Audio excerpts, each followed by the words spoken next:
مفتی و قاضی محمد جمشید پور کے آفیشیل یوٹیوب چینل کو سبسکرائب کریں، جہاں آپ کو ملے گا قرآن و سنت کی روشنی میں شرعی مسائل کا حل، ایمان افروز بیانات، اسلامی تاریخ کے سنہری ابواب، معاشرتی و دینی رہنمائی اور بہت کچھ سیکھنے اور سمجھنے کو ایک خالص علمی و روحانی ماحول میں۔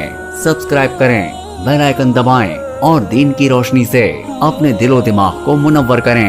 جزاکم اللہ خیرا و کثیرا۔ السلام علیکم ورحمۃ اللہ وبرکاتہ۔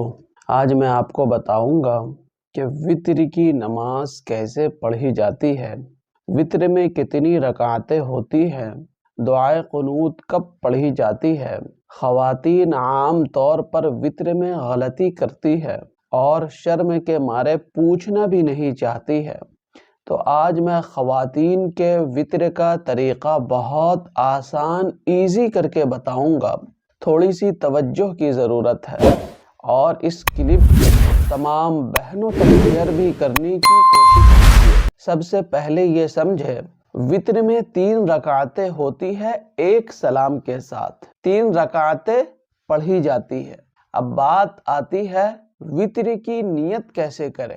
پہلے یہ سمجھے، وتر کی نماز یہ واجب ہے، واجب کی بھی قضا ہوتی ہے۔ فار ایگزامپل اگر ہماری عشاء کی نماز چھوٹ گئی تو جب بھی ہم عشاء کی نماز کی قضا کریں گے تو اس کے بعد وتر کی بھی نماز کی قضا کرنی پڑے گی، کیونکہ فرض اور واجب دونوں کی قضا ہوتی ہے، سنت اور نفل کی قضا نہیں ہوتی ہے۔ تو اچھی طرح آپ سمجھ لے، وتر یہ واجب نماز ہے۔ نیت ہمیں اس طرح کرنی ہے کہ نیت کرتی ہوں میں 3 رکعت وتر کی واجب نماز کی، واسطے اللہ تعالیٰ کے منہ میرا کعبہ شریف کی طرف، اللہ اکبر۔ اللہ اکبر کہنے کے بعد ہاتھ باندھ لیں گی۔ ہاتھ باندھنے کا طریقہ یہ ہوگا کہ دوپٹے کے اندر ہی کاندھوں تک ہاتھ اٹھائیں گی، اس کے بعد سینے پر ہاتھ باندھ لیں گی، اس کے بعد ڈائریکٹ سبحانک اللہم و بحمدک پڑھے۔ نیت باندھنے کے بعد بسم اللہ پڑھنے کی ضرورت نہیں ہے، ڈائریکٹ سبحانک اللہم پڑھے۔ سبحانک اللہم کے بعد اعوذ باللہ اور بسم اللہ دونوں پڑھے۔ اس کے بعد سورہ فاتحہ پڑھے، یعنی الحمد شریف پڑھے۔ پھر الحمد شریف کے بعد جو سورتیں آپ کو یاد ہے اسے پہلے آپ پڑھے۔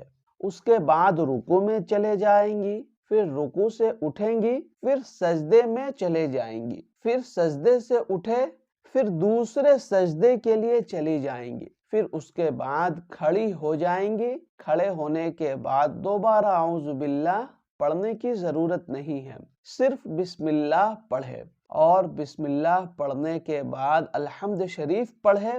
اس کے بعد اگر چاہے تو بسم اللہ پڑھ لے، اور بسم اللہ کے بعد جو سورتیں آپ کو یاد ہو پورے قرآن شریف میں سے کہیں سے بھی اسے آپ پڑھ لیں۔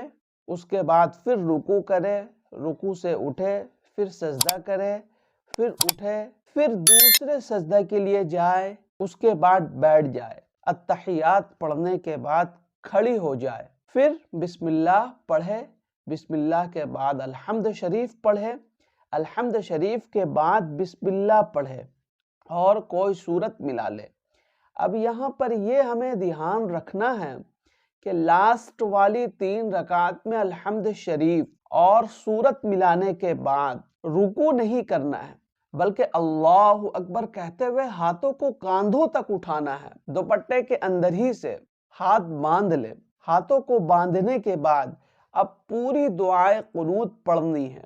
دعائے قنوت کمپلیٹ کرنے کے بعد اللہ اکبر کہتے ہوئے رکوع میں چلے جائے، پھر رکوع سے اٹھے، پھر سجدے میں جائے، پھر سجدے سے اٹھے، پھر دوسرے سجدہ کے لیے چلے جائے۔ اس کے بعد قاعدہ اخیرہ میں ہمیں بیٹھنا ہے اور اس میں تحیات، درود شریف اور دعائیں معصورہ پڑھنا ہے۔ ان دعاؤں کے پڑھنے کے بعد ہمیں سلام پھیر دینا ہے۔ وتر کی نماز کا مکمل طریقہ تھا جو میں نے آپ کو بتا دیا۔ اب بات آتی ہے کہ کسی خاتون کو دعائے قنوت یاد نہیں ہے تو وہ خاتون کیا کریں گی؟ تو اچھے طریقے سے آپ سمجھ لیں، اگر کسی کو دعائے قنوت یاد نہیں ہے تو وہ یاد کرے۔ اگر کوئی خاتون ایک ایک ورڈ کر کے روزانہ یاد کرنے لگیں گی تو بہت جلد یاد ہو جائے گا، کوئی مشکل نہیں ہے، کوئی دقت کی بات نہیں ہے۔ لیکن بات آتی ہے کہ جب تک کہ ہمیں دعائے قنوت یاد نہیں ہے تو ہم کیا کریں گے؟ بعض کچھ بتاتے ہیں، بعض کچھ بتاتے ہیں، بعض عورتیں یہ بھی بتاتی ہیں کہ 3 مرتبہ قل هو اللہ احد پڑھ لو۔ تو اچھی طرح آپ سمجھ لیں، جب تک آپ کو دعائے قنوت یاد نہیں ہے تو اس کی جگہ کوئی اور دعا پڑھے، کوئی سورت پڑھنی نہیں ہے۔ تو میری عزیز بہنوں، مجھے امید ہے کہ یہ کلپ آپ اچھی طریقے سے سمجھ گئے ہوں۔ اس کو جہاں تک ہو زیادہ سے زیادہ رشتہ داروں میں، دوست احباب میں، گروپس میں سینڈ کیجئے، دوسرے خواتین تک اسے سینڈ کیجئے، انہیں بتلائیے کیا طریقہ ہے وتر کی نماز کی۔ السلام علیکم ورحمۃ اللہ وبرکاتہ۔